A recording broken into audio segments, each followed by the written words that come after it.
Hello, welcome back to Valiant Premier League Southeast Asia. Today is day 16 and unfortunately we had our first match cancelled yet again. This time it's Jesselton Mobile, so they officially quit. VPL, so Jesselton Mobile will no longer take part in any of this VPL season, so we bid goodbye to them, and that was a free win for Team Saiyan. So that was the latest news, and but we do have our second match here, which is gonna be Brand eSports against Dix PH. Let me bring on my co-caster Mal. Let me just call him real quick.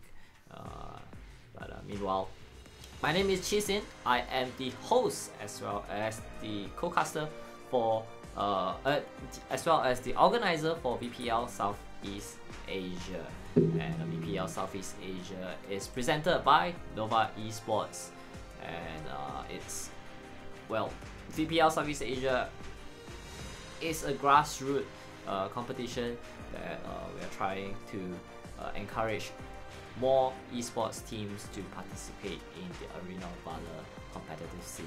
So yeah, very happy to bring this to you guys, and hope you guys will enjoy all these competitive matches. We do have not a newcomer but a new name for team. It used to be Nexus Esports, they changed to unnamed, or as well as sponsorless, but now they are no longer sponsorless. They are Brand eSports, sponsored by Brand Chong himself. So we have Mal here. Hey Mal, what's up? Hey man, how's it going? Good. How are you? We do have a pretty good matchup here. I think both teams are really good, and I'm really hyped about this matchup. Yeah, you were talking this up yesterday. I'm excited about it. I'm kind of curious to see what the standard of play is going to be for these guys. I'm excited. I'm always excited to see when teams get picked up by more established names. It's really good to see that healthy growth within the AOV, game as a whole, but especially in the SEA region. So yeah, no, I'm excited to see what comes of this, and whether that motivation of being picked up and being put forward like that is going to drive them forwards today, and whether Bren are going to be repping hard, or whether the nerves are going to get to them. So I'd be curious. Yeah. To see how it goes. Let's see how it goes. We are missing all 5 players from Brand eSports, so they did say that they are checking in. So let's hope they could get into the lobby as soon as possible. I'm not sure if she did see my lobby ID, but just send it to them again. So yeah, for those who just joined us, VPL Southeast Asia, we had about 50 plus teams participated in the open qualifiers. Everyone could join for free, and there is a 1,000 Singapore dollars prize pool up for grab. And among those 50 plus players, 50 plus teams, 16 teams qualified for the regular season, which is the part that we are in right now. And these 16 teams are separated into 2 different groups, Group A and Group B.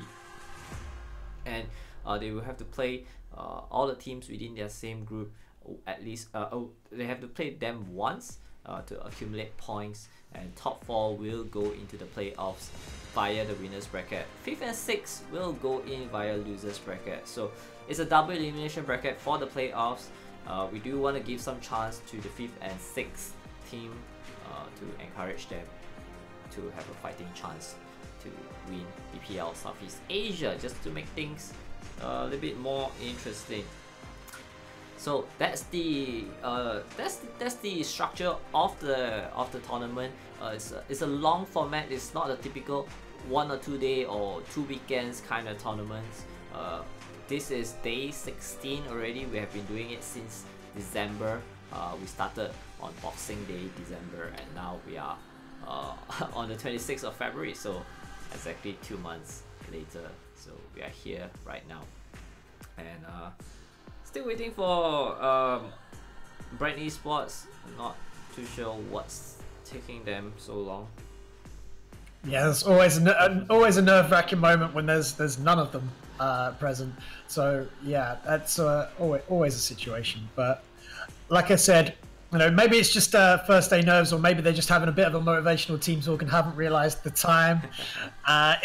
They're all sat there, you know, on Discord, huddled up, going, "Okay, guys, we need to focus. We need to get this done. Oh, by the way, what's the time?" That might be a moment. They might have a sudden realization, but hopefully they do come through. The is it, how do you say the is it Diggs PH or just Diggs? Diggs PH. Diggs PH. Yeah. Diggs PH. Mm-hmm. Yeah. So DGZ, Diggs PH. Or you can call them DGZ. That's their initials. So, okay. yeah. Cool. That's fine. We'll call them Diggs. That's cool. I'm okay with that. Diggs PH. But yeah, the Diggs PH team are ready and raring to go. So.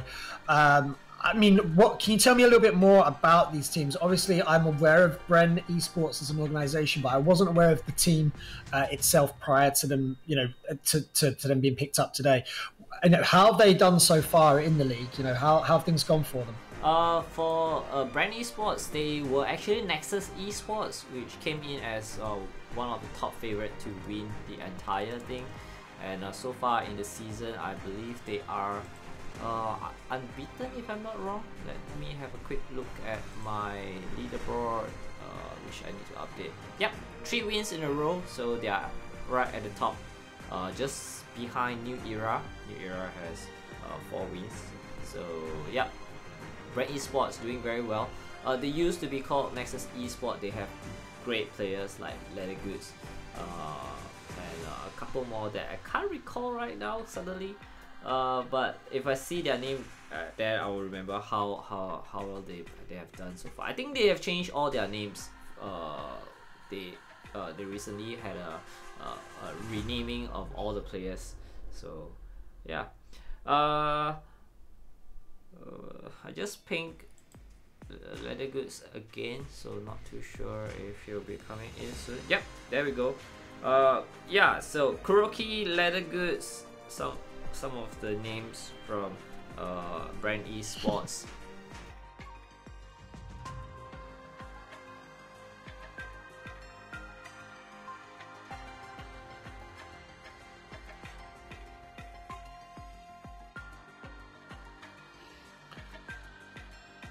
It's looking that way. Yeah, I think you're all good, my friend.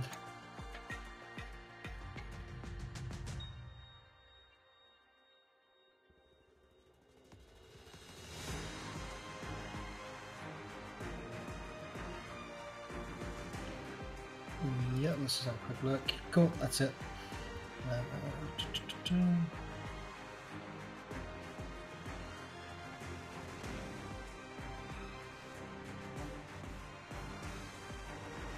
Sorry guys, unfortunately the stream crashed, so while I was trying to change scene on OBS. I'll try not to touch OBS too much, but yeah, welcome to the stream again. I'm so sorry about that. Now we have to wait for the teams to join the lobby again, because we kind of ran over the lobby deadline, so waiting for Leather Goods and his players again.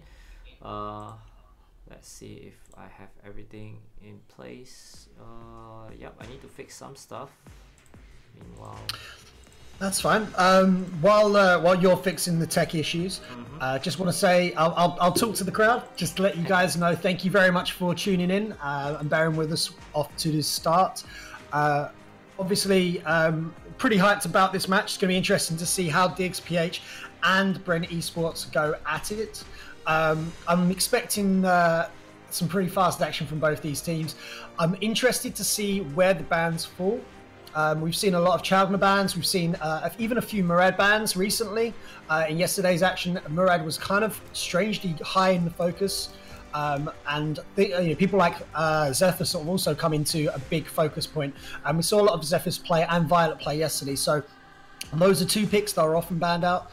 that have fallen down the chain of bans because people are prioritizing those big assassins like Murad. So it's going to be interesting whether they still focus that route or whether they go kind of more conventional with things like the Violet bans.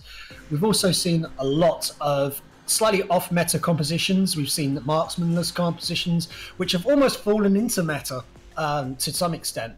But we've also seen triple and double marksman comps with lacking mage and lacking magic damage, trying to focus that early game, which worked, was kind of mixed in previous series.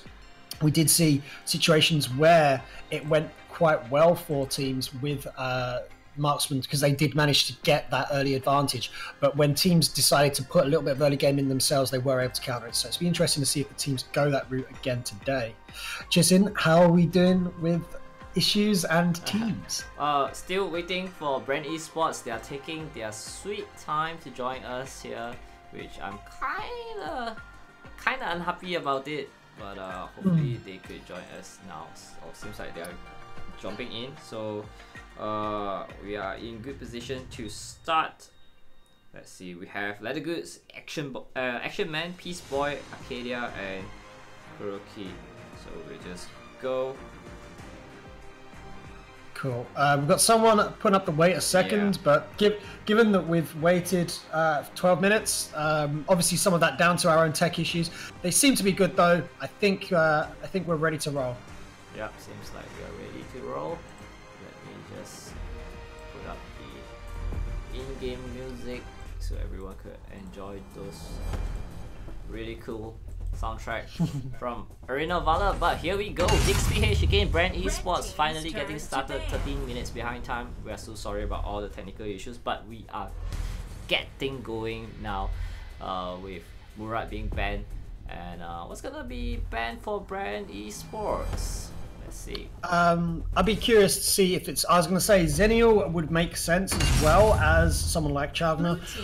Zenial we saw played immaculately in yesterday's games. He allows for split pushing compositions. He allows you to keep someone top or in a solo lane, and then due to his ultimate Angelic Splendor, he can rejoin his team and put a team fight situation 5 versus 4, which is just such a powerful mechanic. Especially in the early stages where snowballing can start occurring. Immediately after that ban, we did see Chalgner being picked up. Like I said previously, Chalgner a very focused ban in several regions, but particularly here in SEA, because he does just, his ultimate, his cleanse ability, just it messes so hard with all these CC chain pick comps that we've seen recently. So things like the Malok ultimate, the Ari ultimate, you know, the Ray, that, you know, we're going to see, I'm sure there's going to be elements where that's utilized, and you're going to see Challenger just cleanse his team out of it. And with mobile heroes like Joker and Zephyrus, them not being able to be CC'd, even for short periods of time, is going to be incredibly powerful. There's a lot of damage that can be done in a very short period of time by those two heroes. What we're going to have to see coming out from Brent Esports is waiting out that ultimate, baiting it, maybe utilizing the Malok ultimate to force the AoE cleanse from Chalgner. Then you're going to see people like Thane going in for the hard engage with the hard CC as well as the Ray from Ari. So they're going to have to wait it out. Kind of like if you were playing against a Creshed here in EU, where the ultimate is such a big effect for those that don't know Creshed. You know, his ultimate is metamorphosis. He changes into a big creature, and during those moments he's very difficult to play against. But if you can bait it out, get it out of the way, and then re-engage, you're left with an advantage over that team fight, and that's what they're going to have to look for in these in this composition. That team comp was followed up with a Lulu and a Slims, not OTT tanky, but a very mobile composition, a very more conventional composition coming out from the Bren Esports side, with Malok probably going to be playing the solo lane, the duo with Thane and Violet. Interesting that they picked up Slims and Joker, 2 marksman composition, and not a very tanky setup here, so it could be very interesting to see what kind of build they're gonna play, especially on that Lubu. Yeah, like I said, not overly tanky, but you will find, obviously, Zephyrus, as he gets lower in health, he becomes tankier. He is harder to kill. And like I said, they are both fairly mobile. Yeah. And that will in itself provide a lot of defense for them, in the sense that they can duck and dive out of team fights and avoid damage more so than absorb damage. Chalkner will become fairly tanky if built correctly. I think the reason that the double marksman may well work here is because of that Chalkner. Chalkner's going to provide quite a decent amount of AoE magic damage. If you know, I can expect items like Beriths and Frosties, where they provide a little bit of AP and then a little bit of defensive stats. That's going to allow for Chalkner to still do significant damage, particularly if the Brent eSports side are forced to build armor to counter the Lubu, Slims, Zephyrus, and Joker. I think that the Thane will be an absolute nightmare for them because he's fairly tanky early and will be able to build those early tanky items straight off the bat. However, if they can get onto Violet, Violet is going to be so squishy, and Raz, while being mobile, if he dives in with the ultimate, puts himself in a vulnerable position, there's a lot of CC and a lot of people waiting to pounce on him, so he's going to have to be very careful in these team fights and choose his targets well. Alright, so here we go. Right off the bat, we have early engagement here between these two teams trying to invade each other. One trying to invade, one trying to defend. Seems like they're rushing to get that red buff done. Yeah, it does look like Sage Golem is going to be going over to Peace Boy over in the top side. He will steal that away from the enemy, and actually Clark looking fairly low here. Peace Boy isn't going to overcommit, does put him very low. He's going to force Clark to either defend his lane on a very low situation or force him to back. He is going to have to back, in fact. Meanwhile, we do see a duo lane developing down bot, and it looks like the Chagna is going to be duoing with the Slims there. They're not going to be putting him at mid and rocking the double marksman composition. That's probably for the best here. Joker played mid is, you know, a strangely common thing for me because he's not played mid mostly in Europe. He's played firmly in the marksman position, but we've seen him played in Southeast Asia. Yeah, I was going to say it's extremely common to see in thing. I think the range alone gives him that significant advantage in the early stages. He has decent wave clear. He can safely farm under turret. He can avoid ganks significantly well once he has ultimate particularly. So he's going to be in a really strong position to farm up well. We can see a situation develop in mid here where they're hoping for the Raz to overcommit, to dive in, but he isn't going to do it. He's purely going to use his ranged abilities to kind of keep that wave at bay and just take the decent damage. That was just one auto attack coming out from Joker there, but he's got a lot of company really quickly. Great slow there by Golem. Does a great job in keeping the enemy at bay, and that's the power of Chagna there with that AoE slow. Really messes up and forces the fact that 4 people came out of their way to try and do a gank, and one single skill destroyed that ability to happen. They are re-invading and trying to get Might Golem this time round. Meanwhile, in the top side, we do see Ari and Peace Boy, Ari and Clark, going at it. Peace Boy is actually going very low here. The knock-up from Lubu. Lubu is doing his best to chase him down. Slow does land, but Peace Boy has all 3 of those dashes and uses them effectively to get out of threat. Meanwhile, we did see Thane picking up the first blood there for Brent eSports. Action all over the map here. They are going to be taking that vision, and they will try and turn their attention towards Abyssal Dragon now. I think, no, they're actually going to leave Abyssal Dragon here. Yeah, I think they're fully aware of the numbers that DixPH have at the bot lane, so they'll try to be slightly cautious here and try to push objective perhaps. Yeah, they would have had a 4 versus 3 advantage because Slims was still dead at the time, and it would have taken a little bit of time to get towards Abyssal. They've actually started now with a sneaky kind of re-engage. They made it very aware to DixPH that they weren't doing it. So DixPH backed off, and now they've snuck back to retake it. So it's quite a nice little tactic from them. Stun from Slims will miss. Malok's still going to be walking around guarding that perimeter, and that does allow Abyssal Dragon to be taken. Meanwhile, in the top lane, we can see another trade out there. Ryo used by Ari does great damage. But Clark fighting back, as well as Lubu. Restore being used by Peace Boy just to keep himself healthy. That turret being pushed very hard at the moment. Oh, Killing Joke doesn't land, but the Laughing Gas does. One more attack will have done it. Can he get... Ooh! Killing Joke not quite connecting there, but very, very close there. Joke kill for DixPH. Would have put him in a great position. Lubu now in a fairly healthy situation. He is able to clear this, and after forcing the back, he will be able to take that turret restore if he wanted it, and push some damage here. He does circle around just to make sure no one's taking that Spirit Sentinel. He'll take away that thing. We do see Ari dash in here. 3 dashes. There's the Ryu. There's the throw out. We can get this if he wants to. Peace Boy, he's going to have to commit, but he's not going to have the chance because in comes Joker. Joker's doing what he can. 3 dashes. Can he get onto him? He can pick up the kill. He will at least get 1 kill for all his trouble. Will he get away though? And it will look like he'll manage to pick up a kill and get away successfully despite the 3-man engage there. And Blue Tower is going to go down mid as we see 3 members of Brent Esports circle towards that Sage Golem. Wow, this is a lot going down here all at once. What are your thoughts going, as the game's getting to that 5-minute mark now, Chisin? That Irie is just playing with fire.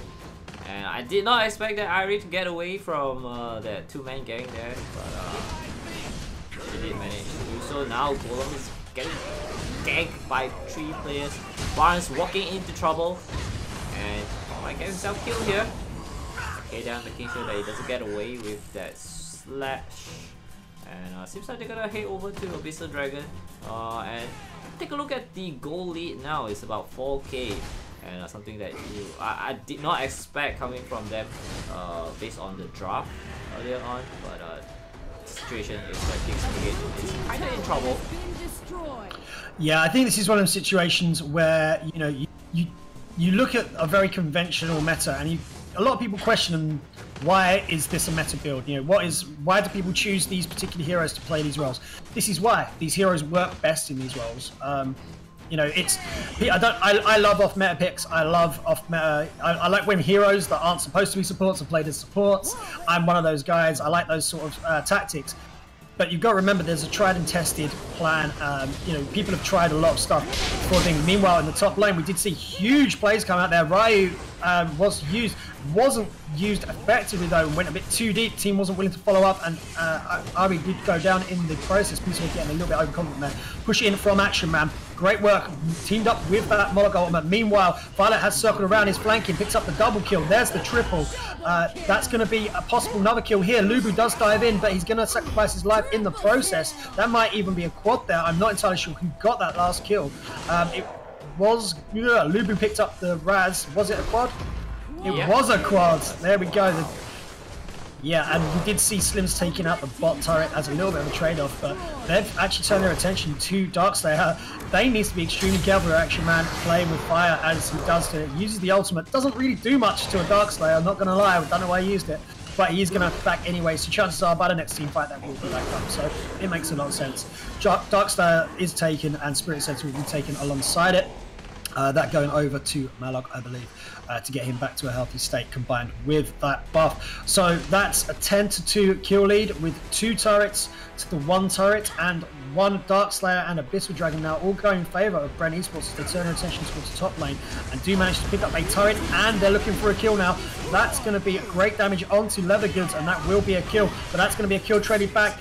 Violet is on a rampage here. She's found another kill and then another one on top of that. That's a lot of damage coming up towards Chagna. He's going to have to back off here. Golem cannot stand while there's 4 members with that buff pushing in hard on that top turret. They're going to be looking for this high ground turret here, and I don't think there's anything that DSPH can do to stop it. Brand Esports is playing like a machine. They are just killing one after another, taking out Chopna yet again. Clark is coming in, you as well, but I don't think he will be able to get away. Yes, he will, just in time. Kuroki was shifting his target to the Nexus instead, and trying to finish the game off, but his teammates are not helping him out, so... Yeah, a little bit of, I think, not BM, but Bravo play, trying to kills before the game finished. Both teams knew that game was over at that stage with the wave moving in. That's going to be 15-3, and the win going over to Brent Esports. Pretty, their play style is much better than their timekeeping skills. Let's say it.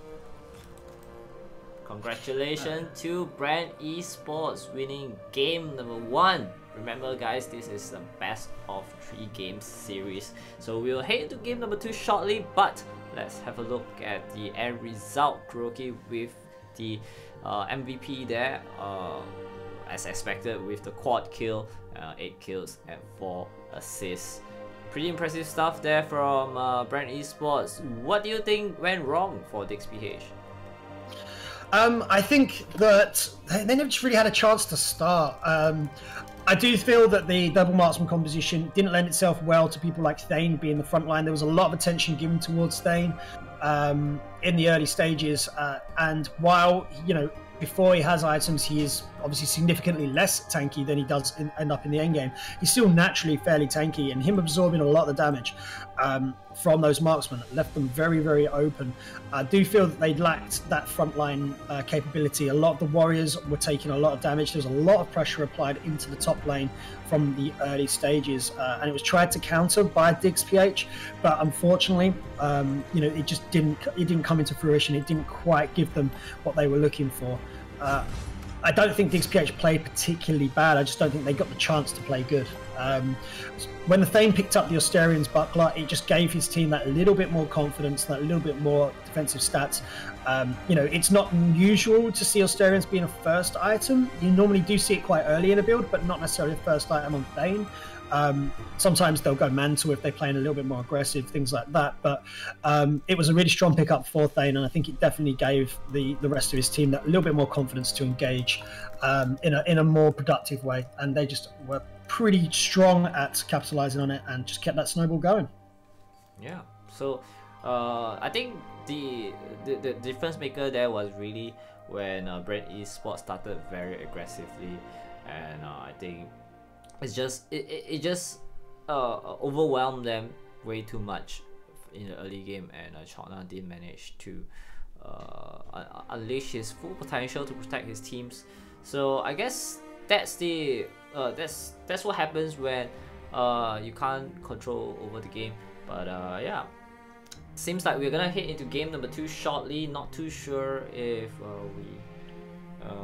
we do have the Brand eSports players in the lobby now. We are missing DiggsPH. So while we wait, just gonna introduce you guys to my co-caster Mal. He is calling us all the way from the UK. Hey, yeah. You guys have been enjoying my voice for the last 15 minutes, but yeah, how you doing? So hope you guys enjoy his commentary. Such a great guy to join us on VPL Southeast Asia. If you guys do enjoy his casting, let us do follow him on Twitter as well as on Twitch. He does stream Arena of Valor on the EU server. So yeah. And Facebook. I do post occasionally comment on these videos from my own personal Facebook. I know that Facebook's fairly popular in the SEA region. I don't give my Facebook the attention it needs, but maybe if I get a few more people following me on there, I may have to put that effort in. Yeah. But hopefully VPL fans will start to do that. So yeah. All right. Seems like we will have game number 2 starting shortly. We have all the players in. Let me just update the scores, and seems like all good to go. All right, let's check if they are good to go. All right, let's go. Blue team's turn to ban. And, oh, okay. Yep. We're all good. All good. Yes, correct.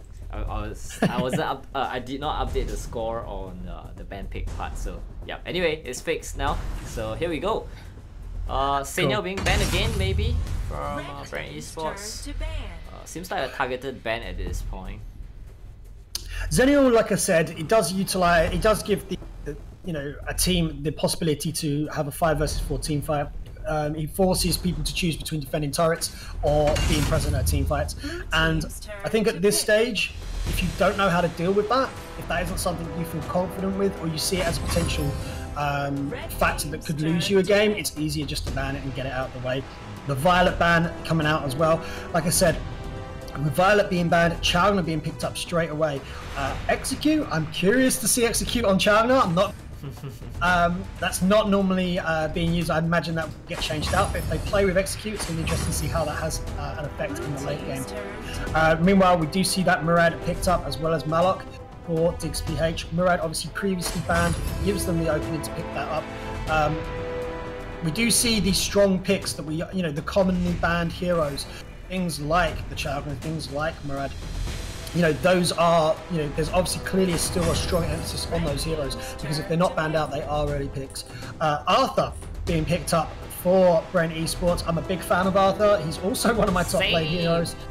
I love Arthur. You have crazy amounts of confidence playing on Arthur. You can always win lane because you have incredible clear and you have no mana dependency. So it's a great situation for them to be in. I feel like they... I'm still curious about that execute. I feel like they're possibly going to be putting the Challenger mid and they're going to be rocking a Thane. Okay. They're going Zephyrus? They're going to go Zephyrus? Okay, brilliant. So Thane, I think it's going to be a Thane duo lane. They're going to put Arthur in the solo lane and Challenger mid as mage. They do lack a decent amount of range. However, with things like the Challenger and things like Arthur, they will be able to dive onto the heroes significantly better than they would have otherwise. Praetor, I'd be worried as a Praetor looking at the enemy comp if I'm honest. You've got a Zephyrus that can dive onto you. You've got an Arthur that can dive onto you. You've got a very mobile Joker. I don't know if Praetor's, I feel like Praetor lacks the mobility that you're going to need to avoid those enemy heroes in teamfights. He may just end up being a bit of a sitting duck. However, he has got an Ormar, he has got a Malok, and being picked up for the rest of that Diggs PH side to help defend him, peel for him, and keep him at bay. He will do a lot of damage in the late game on that Praetor, but he needs to get to that late game. And I don't think Diggs PH are going to... sorry, I don't think... Brent Esports are going to let that happen, easily. Yeah, so let's see what's going to happen. I think there are some really interesting picks here, especially that Arthur being picked up by a platinum player. So that's going to be interesting. Some of the best players in the world are platinum ranked, I tell you. For now. But yeah, no, I mean, it's good to see actually a team. I mean, I'm a firm believer that solo queue tier doesn't actually give you a fair representation of a person's ability sometimes. I'm not saying that just because I'm platinum myself. I do think that because your tier isn't necessarily high does not mean you are not a good team player. Yeah. If you have good communication skills and you work well as part of a team, I don't see any reason why you shouldn't be involved in that team. So it's actually, for me, it's quite refreshing to see that. Hopefully their play will top be team as well. Yeah. It is, like I said, and it's a confidence thing. I think, how many times have you played solo ranked and been trolled and forced out? It's quite easy to kind of lose in solo rank and still be a good player. And also, you've got to remember, this sort of play is very different from solo queue. It's extremely different. You've got communication, you've got coordination, you've got teammates that are gonna back you up and gonna dive in with you, that are gonna, heal you when you need a heal, that are gonna chase down the enemy with you, and that makes such a big difference to your overall confidence and ability to play. Oh my god, this is great play coming out from Bren. They dive deep and Zephyrus will pick up that first kill. Heal is going to be used. Murad is going to go down, and that does mean that the rest of the team, you can see them getting very low here. Diggs PH not in a great position, but that's going to be a kill going over. Decker is just going deep right now, and he'll live through it all, and Thane picks up a kill in the process. That's 4 kills going over to Brent Esports in a minute, as they push it on towards mid turret. That's simply incredible. 4 kills within the first minute. I think that's the record time for VPL Southeast Asia. Arcadia does go down to the Murad there. So we're not going to judge. We're not going to judge the fact that the only person to go down was a platinum player. Hey, you leave platinum alone. Right. Okay. What tier are you at the moment? Platinum. That's what I thought. Right. Okay. So it's proof that some of the best people in the world were platinum players. Yeah. Okay. So right now we do see Malak has platinum represent. But yeah, no, we can see in the top lane here, Arcadia is going to try and clear the wave as best he can. He doesn't really want to be trading with Malak at this point. He is a level down. However, he does have Action Man coming in to push down and forcing, and we've got Challenger coming as well. This is a 3-man gank onto Malak. Malak holding his own pretty well, but how long can he stay alive? He's got an Ormar coming in deep. and that will be him going down. Ormar now in a vulnerable position. Thane is going to force him back into the action. Arcadia careful to not get too deep now, especially with Murad diving in. Ultimate will be used, but it's not going to get up, and it's not going to pick up any kills. He dives back out. Praetor is going to be forcing the enemy team back, and Brent eSports will go back. But however, Zephyrus comes in as he is one to do and picks up a kill, followed by Thane picking up the Ormar in the process, with a lot of damage coming out from these guys. So far so good, and another kill on from Joker in the bottom lane. That's 8 kills to 1. We've had 9 kills in this game in less than 3 minutes. That is simply amazing. You have this Zephyrus, which is on 3 kills already. Might be 4 now, chasing down you. Oh, he managed to escape just in time. Zephyrus will pick up that blue buff, and oh my god, 3 against 2. This is a bad situation to be in. This boy gotta back off. Rookie surprisingly still alive. Yeah, the benefits of being a Zephyrus, he is very mobile. Slow from Peace Boy to help him out there a little bit.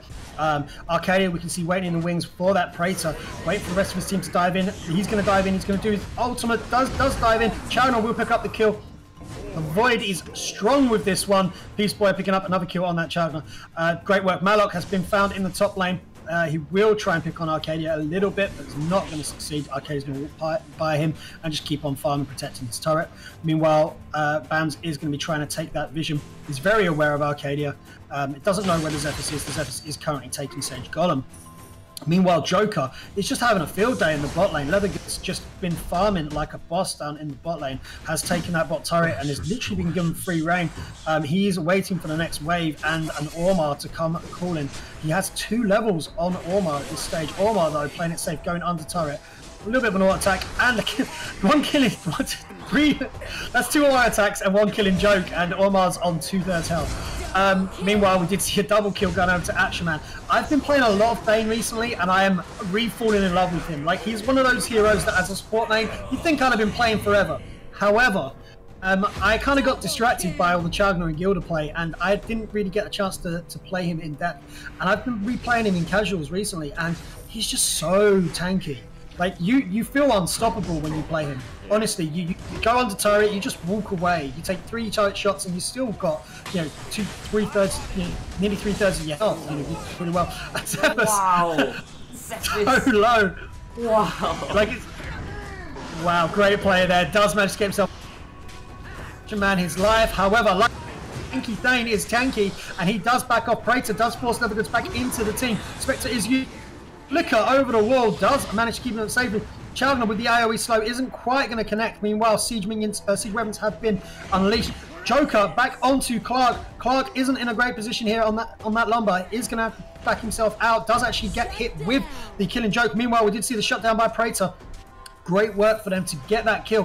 3 kills now on the board, but to the 15 of Brent eSports. This isn't feeling too strong for them. Ormar does dive in onto Joker in the bot lane, doing a significant amount of damage. Ultimate will be used, and he is connecting. Leathergoods is in a bad state. Does use his ultimate, but unfortunately is going to go down in the process. Ormar with a great play there in the bot lane.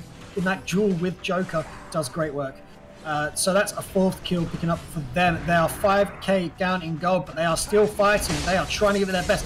Big dive in from Thane. Combination of all his skills does leave him vulnerable. Kukai is going to go down. Action Man isn't in a great position right now, but he's still staying alive.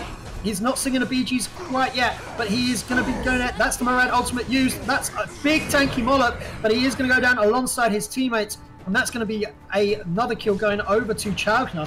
Chagna, actually the secret MVP of this game, 516, is picking up those kills. One of the things I love best about Chagna is picking up those sneaky AoE kills with his first skill.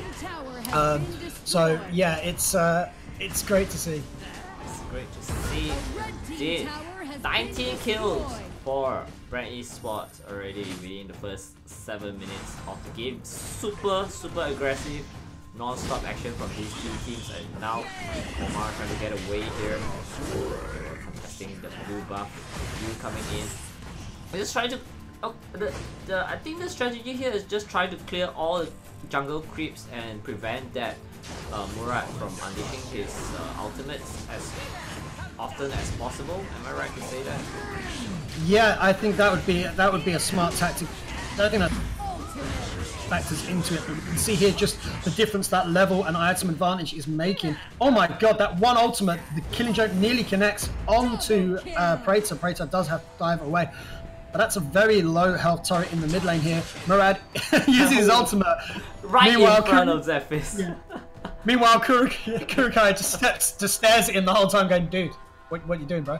And then backs anyway. Didn't even flinch. Completely confident in the fact that he wasn't in range. Yu is going to step away, is going to go towards Abyssal Dragon, but meanwhile the Darkslayer was taken.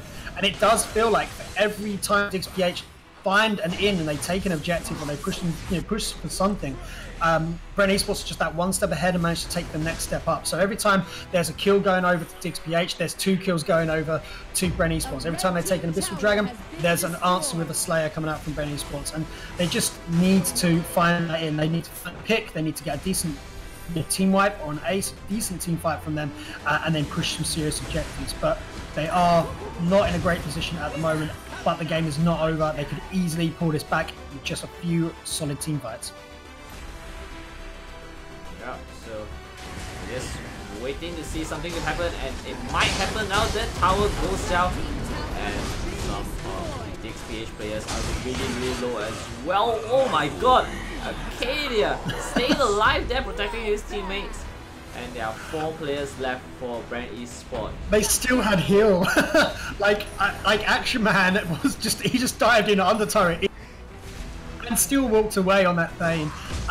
Just really confident play coming out from these guys. He's building the same way. He's gone with the Austerians, he's gone with the Sonic Boots, so he's fairly tanked to the armor. He's got a lot of armor here. Doesn't have too much in the way of magic protection, but he is building that way now, I believe. Murad's coming in, and Ormar's coming in, and he's just kind of puffing at them. He's just not bothered by what they're doing at all. I mean, Joker here, see a decent amount of damage onto Lumber, but he's going to put himself at risk here. Especially, oh my god, that damage onto Murad. That is why you have to build defensive items against the Joker, because that was half his health in one killing Joker and an auto attack. Meanwhile, we do see in the top lane, Malak was caught out, is forced to use his ultimate to escape. That's not how you want to be using your ultimate in these situations. Lumber doesn't connect with the Sundering. Does mean that he has to back off as well. Meanwhile, we can see the attention from Leathergoods and co being put towards the top lane. They're looking for that high ground turret, looking for another one to add to their collection. Meanwhile, Action Man, he doesn't care about turrets. He's dived past it. He's keeping the rest of the enemy team at bay. DXPH now in a vulnerable position. 2 high ground turrets gone. Action Man diving deep, uses all his skills, connects with all 3, but it isn't doing the damage he looked for. Doesn't matter, he's got the rest of his team to do that for him. He's keeping the enemy at bay. Killing Joke is used. Zephys is going to do what he can. A double kill being picked up by Chagna, but it doesn't matter because Kuniki is coming in as well. Murad will use his ultimate, picks up a double kill, shut down by Predator. Action Man, the sole survivor here, have they overcommitted it? They have, and that is going to be an ace going over to him, but there's a lot of damage coming through from Winions right now. Fortunately, they have got Murad still alive and Praetor, 2 of the best wave clears they could have offered. But look how low that turret got there. That was a dangerous moment, and for now, DXPH keep themselves in the running, but only just. Only just. What a fight there by both teams. A red team tower Brent Esports trying to finish off as quickly as possible, but DXPH says no way. We're still in this. They do have a mountain to climb now. It starts with you picking up that Abyssal Dragon. Second one. Yeah, picking up that. Yeah, picking up that Abyssal Dragon is going to give them a little. They are still very far behind on itemization at this point in time. They've got that 6-7k disadvantage.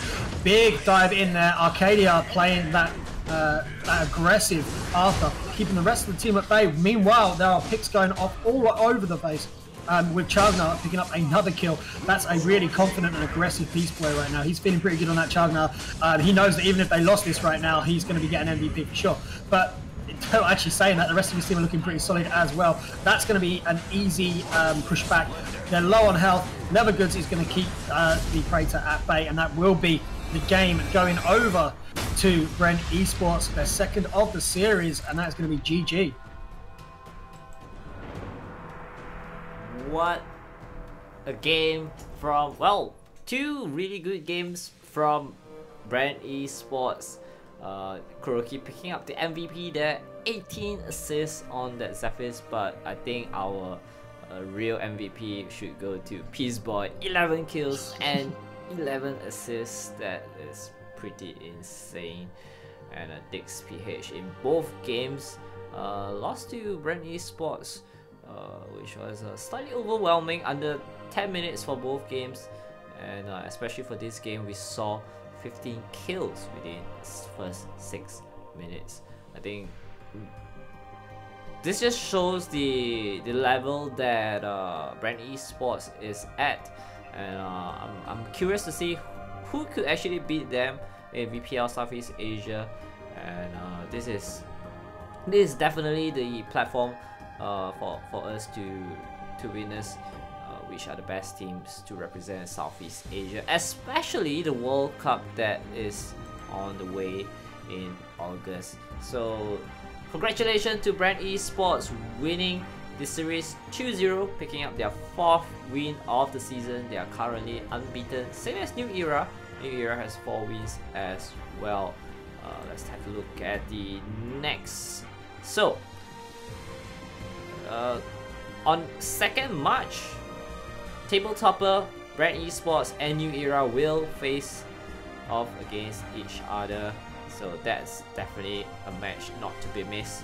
But we are gonna watch Team Saiyan against Dix PH on 1st of March, and End Gaming against TG Gaming on the same day as well. So make sure you guys tune in on the 1st of March. We'll take a couple of days break. I think it's on Thursday, if I'm not wrong. So that's it. That's a Thursday. Yep, it's a Thursday. So that's it from us tonight. The first match was cancelled because Jesselton Mobile have decided to quit VPL Southeast Asia.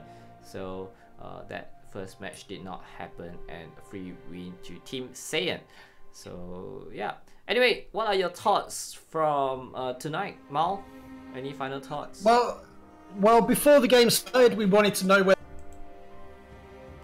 them being by a big organization was going to bolster them and give them the confidence to go out there, or whether they were going to feel the pressure of everyone putting that sort of emphasis on them within the Southeast Asia community. And they came out, they represented, they gave a commanding performance. Dix PH did their best. They didn't, they weren't playing badly by any means. There was no obvious, there was nothing overtly obvious. I mean, I'm sure if you nitpicked, you could find mistakes in their play, same as you could with any team. But there was nothing where I saw, well, that was a real big mistake. There was nothing obvious there. They just got outplayed, and Brand eSports just did such a great job of, once they picked up a lead, pushing and emphasizing that lead and taking it to the next level. It will be interesting to see teams like Brand eSports versus teams like M8 Hexa Delta, because they both have a very similar play style.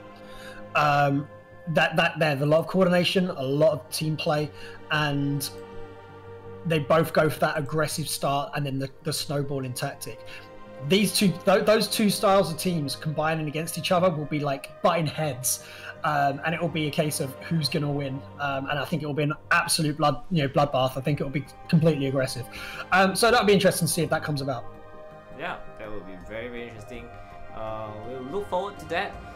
But VPL Southeast Asia, there are 16 teams in this, and that's Group A and Group B. Brand eSports and New Era dominating Group A so far, but Group B, there are many good teams on that side as well.